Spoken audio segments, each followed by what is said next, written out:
و از الله مهربان خواهان او هستم که خدای مهربان بسیاری سختی ها و مشکلات هایی که در این دوران زندگی دامن بندگانش رو میگیرد، خدای مهربان این مشکلات ها و این سختی ها را هم از بالای بندگان دور بگردانی.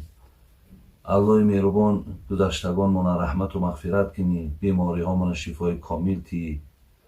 خدای مهربان تمنیات و مقصودهای نیکی که در دل ها ما داریم با فضل کرمت حاصل بگردانی. علی خصوص این روزهای سختی که بندگان تو سپری کرده ایستادند در طی کردن این بیماری که دامن هزارها آدم ها را گرفته است، خدای مهربان این بیماری را از بالای سرمان دور بگردانی. و البته من در هر یک نشست ها و در هر یک گویم وقتی خالگی هایی که پیدا میکنم و همچنانی که امروز به این رسانه ها و اینترنت هایی که فعال هستند نگاه میکنیم، مهنت زحمت طبیبای ما خیلی زیادن.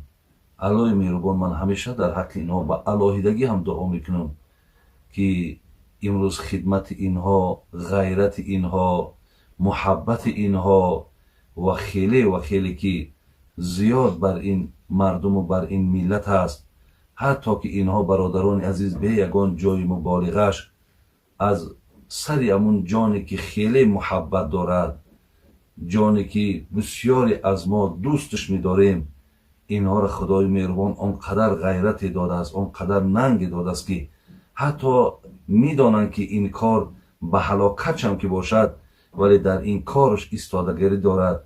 خدای مهربان این ناموس شما را، این غیرت شما را، این محبت شما را باز هم زیاد گردانه و الله مهربان شما را هیچگاه بیمار نگردانه.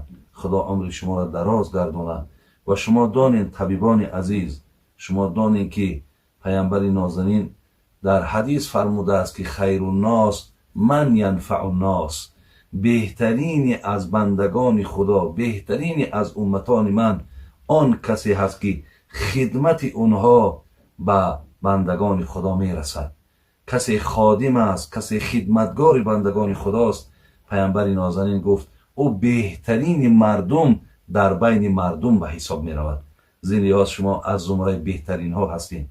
الله مهربان هم دنیاتون آباد کند، هم آخرتتون آباد کند، هم در این کاری که خیلی دشوار است شما را صبر تید و الله مهربان همه آفت ها را از بالای سرتان دور کند.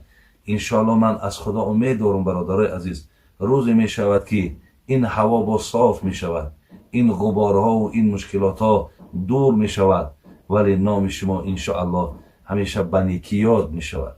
همیشه شما را در هر جایی که کسی ببیند احترام شما انشاءالله زیاد می شود، زیرا حقیقتا سهم شما و خدمت شما زیاد است. الله مهربان حفظتان کند. خدای مهربان نگهبان.